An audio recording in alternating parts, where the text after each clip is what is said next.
Esta propagación, está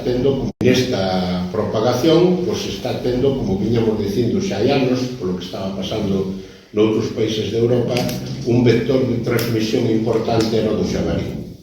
E vemos como en Galicia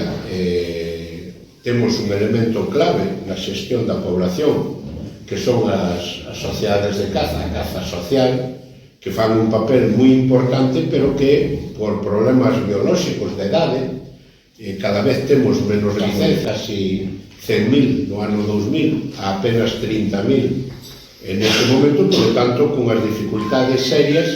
para que esa caza social poda xestionar o número de xabarís cada ano. Por os datos dos pecores e pola información do que está pasando nos últimos anos, onde se incrementan o número de hectáreas atacadas por o xabarín, onde se está incrementando de forma sustancial tamén o número de accidentes de tráfico, podemos calcular de que podemos estar rondando máis de 100.000 xabarís aquí en Galicia.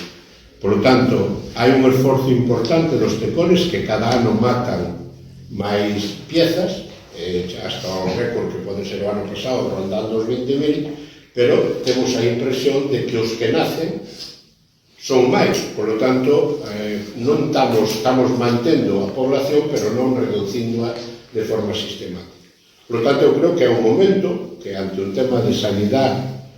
animal, ante un problema dun vector de transmisión, como está sendo o xabarín, se dan as circunstancias para que nos planteemos a nivel nacional, a nivel de todas as comunidades autónomas, un plan de reducción sustancial do xabarín, utilizando todas as ferramentas que nos permita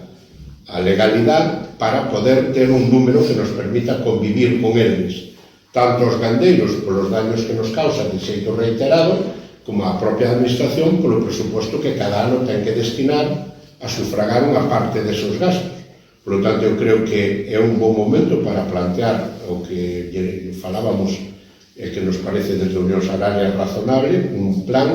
que empezara por unha reducción sustancial nas comarcas onde hai un número de granxas de porcino importantes